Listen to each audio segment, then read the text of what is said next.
You're listening to the 40 Thrive Podcast, the show created for women 40 and beyond, ready to shake things up. And now, your host, Jackie McDougall. Welcome to 40 Thrive. If you're new here, it's nice to meet you. The first thing you want to do is hit that subscribe, follow, or favorite button, depending on where you're listening, so you get episode updates automatically. You never have to search for 40 Thrive again. If you're a regular, cheers, welcome back. I'm super grateful you're here again. In case you didn't know this, every month in 2021, we are doing one live episode with an audience. I call them our 40 Thrive Hive. In this monthly episode, I invite on an expert, and not only do we have a conversation, but we take questions and comments throughout the show. It's really an awesome experience, filled with engagement and feedback, and you are absolutely invited to join us for the next one. There's a link in the show notes where you can become a 40 Thrive supporter. It's just $3 a month, and you get to attend these live episodes. And if you want even more, you can become a supporter at the $10 level, and you get an additional 40 Thrive happy hour every month. That's a really great way to connect with other women over 40 who might be going through similar experiences and transitions. The next one is coming up on February 26th, so there's still time to join us for that one. Visit 40thrive.com/episode 95 to join us. Okay, before we jump into today's conversation, this episode of 40 Thrive is brought to you by Kindra. If you know me at all, even a little, I do my research before I promote any product or service. That is my personal commitment to you. Kindra is on a mission to help you prepare for, manage, and embrace your body's natural hormone shifts. That's why everything they do is by women for women, science-backed, safe and estrogen-free, and tailored to you. You can get 20% off Kindra's products site-wide. The vaginal lotion, when used daily, helps dramatically improve dryness in intimate areas, 20% off. The supplements, from the one-a-day core supplement to the energy boost, 20% off. The sleep supplement that will help you get the best sleep ever, I use this one and it works, 20% off. Head on over to ourkindra.com and use promo code 40thrive20. That's ourkindra.com and use promo code 40thrive20. That's FORTY, Thrive, and the number 20. Or you could just go to the show notes at 40thrive.com/episode 95 and click the link there. You will not be sorry. Okay, today's episode is all about the midlife crisis. Could you or your partner be smack dab in the middle of one? It's possible. What is a midlife crisis? How does it manifest in women versus men? Typically, anyway. And more importantly, how do we deal with it? Stacy Kaiser is a successful Southern California-based licensed psychotherapist, author, relationship expert, and media personality. You probably know her from TV. She's been everywhere, from major networks to Lifetime to Investigation Discovery, all the morning shows, or maybe you've read her book, How to Be a Grown-Up, 10 Secret Skills Everyone Needs to Know. Stacy's approach to therapy is direct, honest, and includes her awesome sense of humor, which I have to say is my favorite part. We recently recorded the episode along with our 40 Thrive Hive, where she also answered their questions. I think you'll enjoy this conversation we all had, with Stacy Kaiser.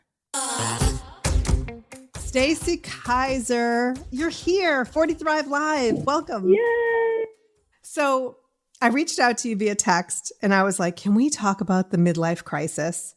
Because I think right now we're all going through a lot of trauma in our own way. And so I think it's really important to just open up the conversation of this, because it's always a punchline, right? A midlife crisis. It's always a punchline. And it's like, oh, he has a Corvette, or, she's going to yoga, or whatever it is. But can you break it down for us? What is a midlife crisis? Well, to me, a midlife crisis is when a person hasn't been getting their needs met, or they've had like shifting needs that they aren't meeting. And so they reach midlife and they say to themselves in that transition time, like, I haven't been doing what I want and I need to make a change. And sometimes a midlife crisis is something really small, like I'm going to be more social. And other times it's really big, like I want a new husband or a sports car. But the crisis really comes, in my opinion, from not addressing your needs in a way that's productive. So it's more like a reactive situation. And that's why it's called a crisis. I call it a midlife transition for the rest of us. Yeah, because I think a lot of us can relate, regardless if we're in that crisis mode or not. So many of us can relate to that feeling of waking up and going, when's the last time I actually took care of me? Yes. I mean, I think, first of all, women are socialized to put everyone else first. Yes. We're caregivers, we're lovers, we're nurturers. And so all of that sort of reinforces us doing that. But it goes to that airline thing where they say you have to put your oxygen mask on first before you can take care of someone else. A lot of us tend to not do that. And so when we reach midlife and we say like, oh my gosh, I only have like half of my life left, right? It's the middle of my life. We panic. And then sometimes we get reactive, and that's called the crisis. I've had a lot of people come to me who either stay at home or because of this pandemic, because we're all staying home, and they just don't feel good and they don't feel right and they're not happy and they're moody and it's sort of coming out of them, but they don't totally understand why. What I think is really interesting about sort of midlife is, you know, we talk about development, we talk about kids and development, like, oh, when you're a teenager, you're supposed to act this way. And when you're a little kid, you're supposed to act this way. But there's actually something that's going on with us developmentally when we hit midlife. There is this developmental moment of, oh my gosh, it's halfway done. What am I going to do with my life? Right. And so if we're not able to focus on what we want to do with our lives, right, because we're busy taking care of kids or we're working or we're just like juggling life and finances and stress and all that other stuff, we're not pausing to say, like, what do I need and who am I and what do I want my next chapter to be like? Right. So how does it manifest differently in women versus men? A lot of times I see men going for like a quick fix, something to make themselves feel better right now, like, you know, the new sports car or taking up some kind of a hobby, like online gambling. I know a bunch of men who hit midlife and suddenly started online gambling Really? out of nowhere. Right. Whereas women, I think, are looking for a bigger purpose.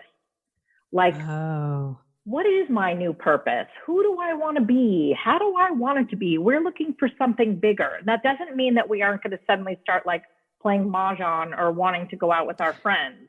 But oftentimes we're looking for something that is longer lasting in our minds.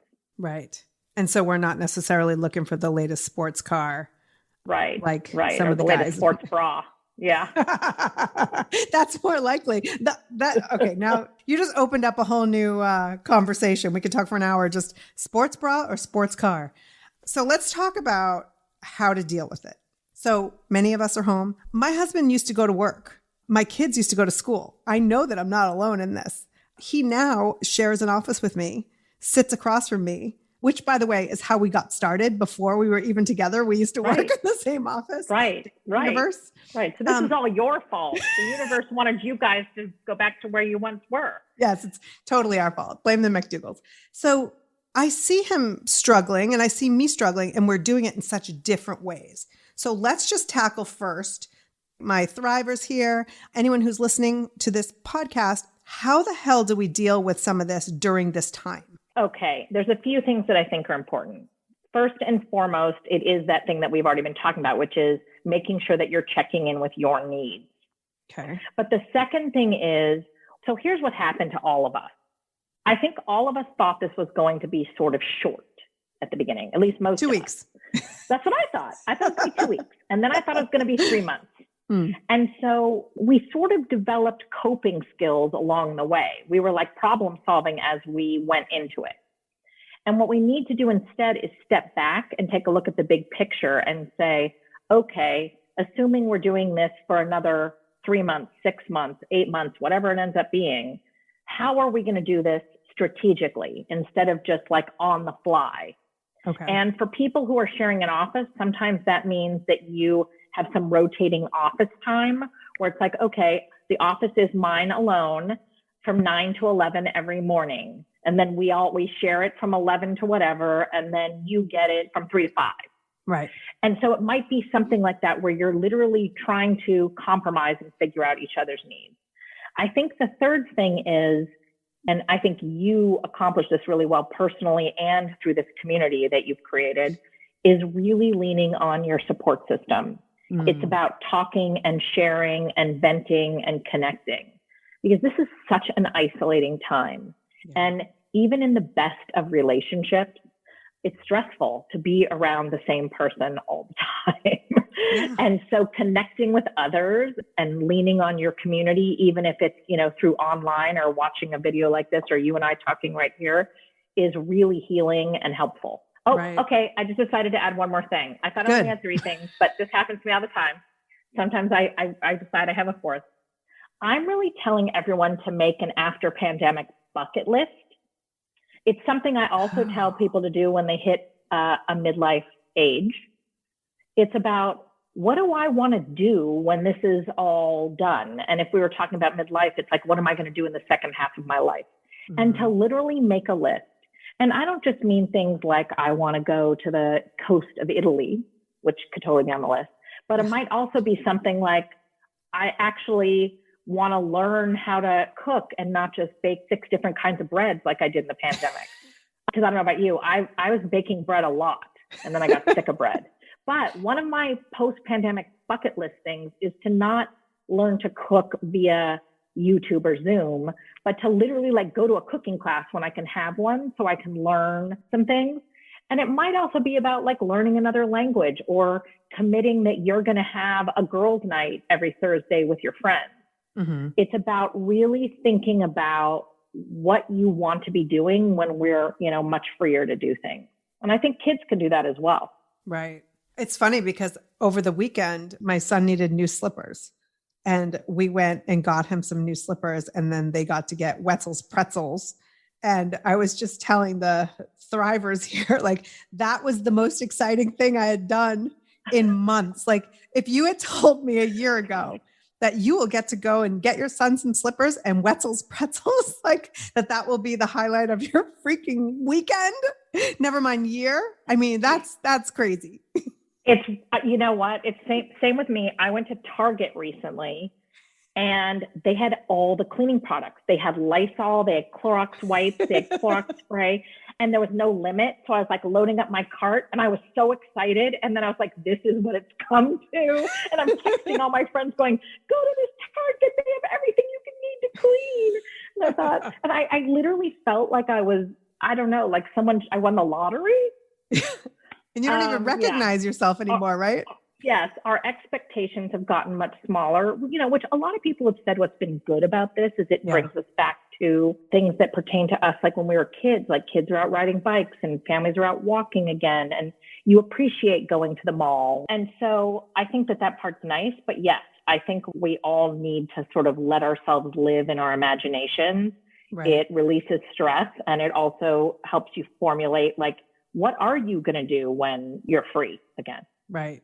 So what do we do in the meantime? Because you were just saying, if it's 3 months, 6 months, 9 months, and of course, every state and also outside, we have listeners outside the US in many countries. So everybody's a little bit different, but what can we be doing right now to sort of fuel that purpose and what our soul needs? So it is about taking that time to stop and get in touch with what your needs are. Okay. The other thing that I think is really good is to be out in nature of any type. It doesn't matter if it's snow or sun. And this is a really weird thing that I read during the pandemic that I learned. Water is actually something that's very comforting and healing to people. So you could be in the bath, but you should be running the tap a little bit. You can drain a little and run a little so that you're watching the water. You can literally take a pretty bowl and put rocks in it and spin the water. All of that stuff is supposed to be soothing and relaxing. When it comes to sort of couples and kids and families, I'm really encouraging everyone to pick their battles. It's a stressful time. People nitpick at each other. We don't want to be doing that. And to also make sure that you're having groupings of time where you're alone and together and in different configurations. So if you had 2 kids, sometimes it would be you with one kid. Sometimes it would be you with the other kid. Sometimes it'd be you with both kids. I've even told parents, if they have kids, that they need to go on a walk and leave the kids, or go in the backyard or in the kitchen and have the kids in another room, so that people are having opportunities to have like different pairings and time alone as well. That's such a good point because, I have 3 teenage boys and they all are dealing in very different ways, but I try sometimes to combat this time by like, come on, let's do a family game or let's go for a walk. And my oldest, who already is in a natural space of separating himself, is like, do you not get it? It's you that I don't want to be around. And like, I mean, he doesn't say it that way, but that's how I take it. No, I mean, they're supposed to separate. Yeah. And right. What you're doing in those moments is what we all do, which is you're trying to come up with something for everyone. Yeah. But you really should let me fix you all in one with one move. Right. But you should really just really need to come up with something for whoever's interested. Yeah. To be like, we're all playing a game. Anyone who wants to play can. Pause. Okay, it's just the 2 of us. Right. So maybe we're gonna watch Netflix instead. I should actually do that because that'll guarantee I get alone time. Right? Come up with an activity they hate. Yeah. Who wants to go hiking? Exactly. Yeah. So we need to get in touch with what we want, connect with other people and community, make the list. I mean, there's so many classes out there. There are so many things that you can do that maybe weren't available. Even plenty of women in the 40 Thrive community are teaching yoga and coaching and doing things that they weren't necessarily doing. Here's one of my challenges. And let me rephrase. Here's a challenge I've heard about in the 40 Thrive community that has nothing to do with my actual life. What do you do? Wink, wink. What do you do when your significant other, your partner, is really struggling and feeling disconnected and you want to fix it? You've been together a long time. How do we deal then? What you want to do in that situation is ask your partner what they need. So us natural fixers, we're already trying to offer to do things and, we're trying to see what we think they need. And what you really want to do is say, you know what, I can just tell that you're not right or you're not okay or you're not who you usually are. And so saying what the F is wrong with you is not what I should be saying? If that's how the 2 of you talk to each other, well, yes. But I wouldn't do that because it puts a person on the defensive. Yeah. And I want you to be able to offer support. But what I was going to say is if they say, no, I'm good or I'm fine or I don't need anything from you or what I need is to be left alone or don't ask or whatever, then we need to respect that. And us fixer people are like, are you sure? Are you sure? Well, do you want to talk? Well, I can tell there's something wrong with you. Right. Like, no, give the person space. And then you can say, look, I am here if there is something that you like want or need, or if there's a way I can help, but I'm not going to, I won't bother you with it anymore. Yeah. Well, that's a good tip. I just know from myself, it's always been easier to tackle my own issues than to support my partner's issues because we just respond to the world very differently. And I think a lot of people are experiencing that right now. There are a lot of memes that are around there where they're like, oh my gosh, is that how my husband works? Or is that how my wife does this? Or is this really how they move about at work? Exactly. Who are you? I really think that this has caused us to learn some things we didn't want to know. One of my friends said to me, I never realized my husband was so gross. And I was like, what? She's like, he picks his nose. He doesn't get sticky stuff on his hands. He doesn't wash his hands. She's like, suddenly don't touch me. You're disgusting. We're seeing too much. The curtain has been pulled back too damn far. Exactly. Oh. And some of it is that, you and I are laughing about some of this stuff. Sometimes you just have to laugh. Yes. Honestly. Yes. You're right, because, it sounds like, oh, everything's fine and we're laughing about it, but there are a lot of people struggling. Yeah. And it's a bad time. It really is. I will say, so I've been a therapist for 25 years. I've never been this busy because people are really struggling. And sometimes some new people, some people that I haven't seen in a long time. Yeah. What I'm finding is things that were already issues are just getting worse or bothering us more because of the conditions. And then there's all the just circumstances of financial issues and worrying about your physical well-being and different rules about how to keep safe and arguments about politics. And It is a very, very, very difficult time. You're absolutely right. I want to get to some questions if you're cool with that. Yes. Bring some of the ladies on. If anyone has a question that you want to come on and ask live, just let me know in the chat. I don't want to call on anybody who doesn't want to actually be on the show. While they do that, let's just say someone out there wants to find support, someone like you. Can they reach out to you? So people can contact me through my website. If they are not in the state of California, I'm not allowed to see anyone that's not in the state of California unless they have some residence here, but I can help with referrals.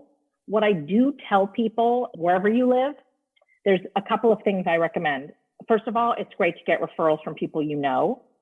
If you're uncomfortable with that, it's also really great to reach out to a medical provider that you like, a doctor. It could even be a pediatrician, dentist. A lot of them know therapists. Like I get referrals from doctors, dentists, lawyers. So to talk to other professionals and see if they have somebody.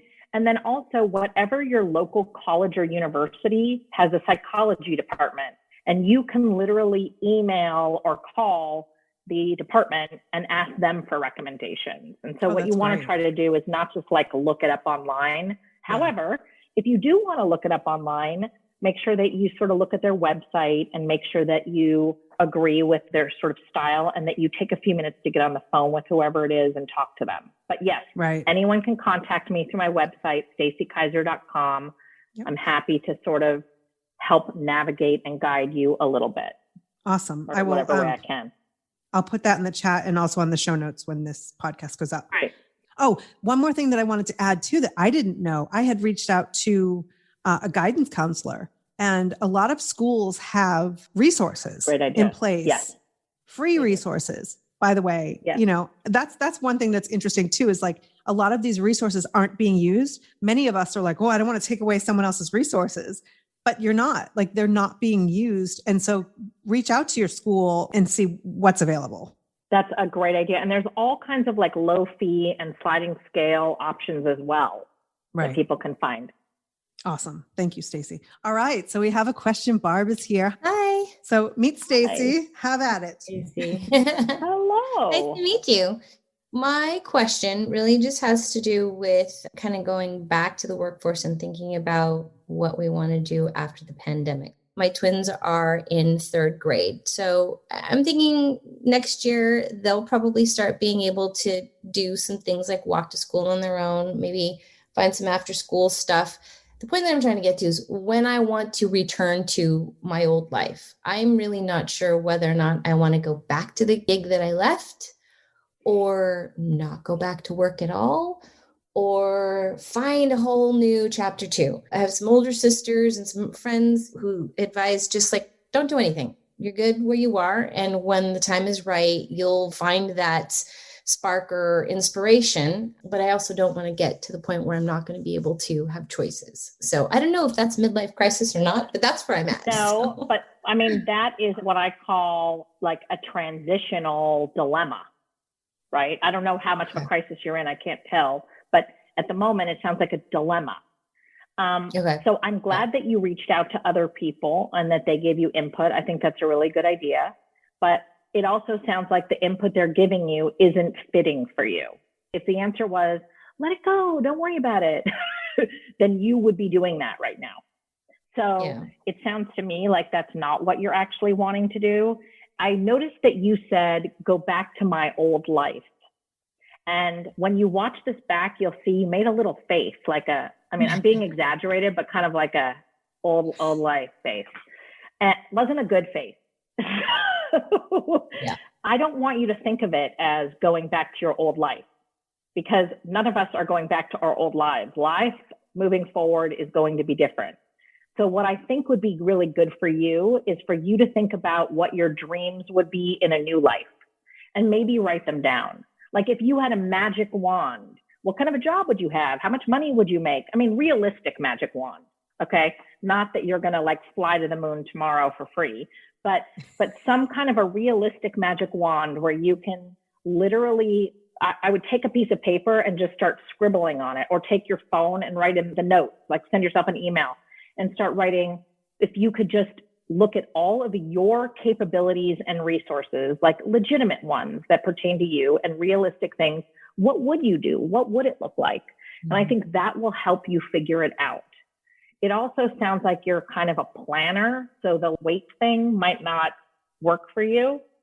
I mean, I'm just looking at the background behind you, and it's just like beautiful and organized and like even, and you just seem like a structured person, or you just have great artistic skills. I'm not sure which. No, all of the above. I definitely need to plan and need to have organization. So then the next thing I would do is, and I would recommend this to everybody for whatever, you could just think about all the things you want to do. Then I would start to sort of play out scenarios, almost as if you were like picking a school. I had to do this for my kids when I sent them to preschool. There were like 3 preschools, and I made pro-con lists for each school. I would say that I would have you do pro-con lists for each possible track. And that all of that stuff should help you sort it out. Cool. Does that help? Yes, absolutely. Okay. Thank you. And yeah, you were totally the whole face. You picked it up. Totally. Good. I had one of those moments of like, this must be what a psychic feels like. Thank you. I appreciate it. Thanks, Barb, for asking the question. Thanks. So, Stacy, do you think a pro-con list would work like for most things that we do? I think pro-con lists are great. They don't always help us make decisions, but sometimes when you see on paper the pros and the cons of a scenario, it actually helps you rule things out and rule things in. So yes, I'm a big advocate for pro-con lists. Yeah, I love that. Okay, we have another question that's in text, so I'm going to ask it for her. That's what I love about this, is because people can ask questions and still be anonymous, and some people can come on. It's the best of both worlds. So this is a 2-part question. The first part is, how do I figure out what my purpose is, since I feel like my only purpose has been mainly being a single mom? Good question. First of all, because I don't have 10 hours to answer this question, it's complicated. I did write an article a long time ago for Live Happy magazine. I'm not writing updated articles for them now, but it is still online. I looked for it recently about finding your purpose. So if you just Google like Stacy Kaiser, Live Happy. They don't have to do that. I will provide them the link. Perfect. But some of what I would say here about finding your purpose is, first of all, I think being a mother is a great purpose and fills a lot of time, and also sort of fills the heart and soul, which meets the criteria for a purpose. But sometimes I recommend that people go back to, what did you do for a purpose before you had kids? How did you find purpose? Was it through charity and giving to others? Was it through building relationships? Was it through doing adventure activities? Was it through sewing? Like, how did you do it in the past? And sometimes you can bring some of those back into your life.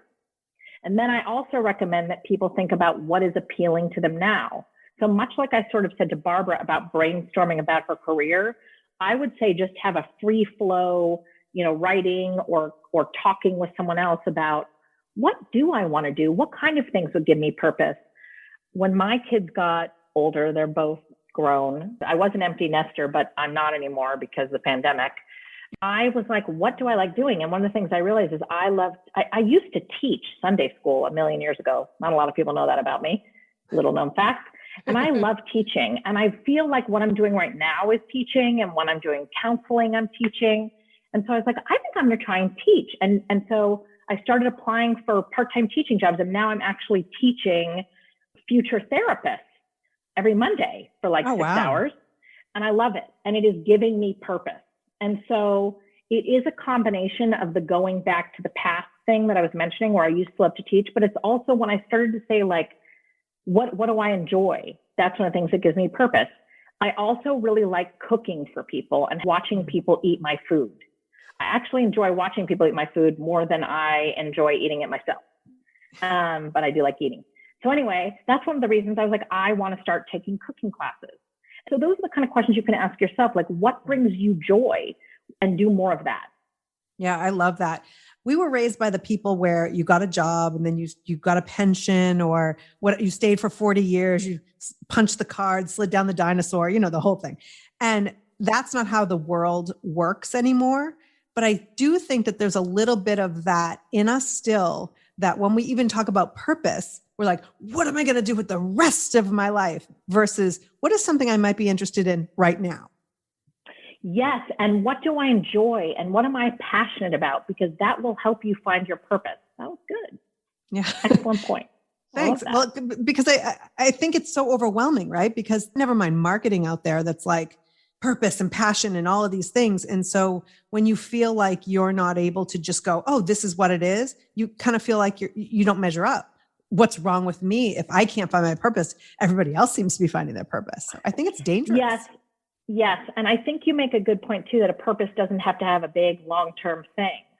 It's about doing something that gives you joy and fuels your passion in the moment. Yeah. You inspired that when you said you teach 1 day a week. You didn't just get rid of everything else to find this purpose, teaching. You do it 1 day a week. And maybe in a couple of years, that's no longer what you want to do. And that's okay too. Right. Absolutely. Right. Or I might want to do more of it. Who knows? Yeah. Exactly. So the second half of that question was, she has a teenager who has mental health issues. She's a therapist and all that, but how does she help her when she tells this person she's fine when she's not? Like as a mom, the teenager's like, I'm fine, but you know that they're not. I think I would ask the therapist, if you have a therapist, how to handle that. That said, what I would say is to say, okay, well, just so you know, it seems like you're struggling to me, or it seems like you're not in the best place that you could be in right now. And if there is a way that I can support you, let me know. But part of what's happening, and you sort of talked about this in reference to your kids, is just part of the natural cycle of everything, is that they don't want us to help them. They want to figure out on their own, Yeah. I mean, I really try to put myself back there many, many years ago. And, 16, my parents weren't the answer to any of my questions. I mean, that sounds terrible, but it's true. And that's like biologically, right? And so because we're stuck, I don't want to say stuck, but sometimes stuck with people that would normally be out living their lives, finding jobs, being with friends, doing things like that. It's really dangerous for us to think that we're going to be the end all be all, because then I find as a mom, I will struggle when it feels like, oh, they don't even want to be around me. But if we were in a normal time, of course they don't want to be around me. And they really don't want to be around us now because they're around us all the time. Right. But it is part of development for them to separate. It is part of development for them to lean on other people instead of us, and to want to try and figure out things on their own. So those of you parents who remember the time when you would let your kid walk away a little bit just to go get a toy, or go to kindergarten or a friend's house without you, this is the same phenomenon. It's like they need to be able to step forward on their own, but know that you're there if they need you. Right. We really have to make that conscious effort to let them step forward when they're stepping just in this next room, Yes. It's kind of crazy. It's a shit show, Stacy. It's a shit show. It is. Any parting words? Any gems of advice that will keep us sane for the next however long? This too shall pass. It will end. Eventually, there will be a day that we will look back and say, remember when we were in that pandemic? There have been pandemics before. The world has recovered. We will recover now. And so we just need to sustain ourselves as best as possible. And to me, that's about ultimately taking care of yourself, taking care of your families, making sure that you have a good support system, and that you find ways to have some fun. Awesome. Now, what do you do for fun these days? I drive for food. So I heard about this really good barbecue place that was like a 45-minute drive. I drove to pick it up. There's this bakery that I really like. That's like a 45-minute drive. One day I drove to pick that up. So I drive for food. And that's what my whole family now, we say Kaiser's drive for food. That's amazing. Fun. There's nothing else to do. Stacy, thank you so much. I really appreciate you. Thank you so much for listening. We keep the conversation going in our free and private Facebook group, so make sure you join us over there. Also, if you have any questions, comments, wishes, hopes, dreams of something you'd like to hear on 40 Thrive, send us an email at hello@40thrive.com. Until next time, take care and keep thriving.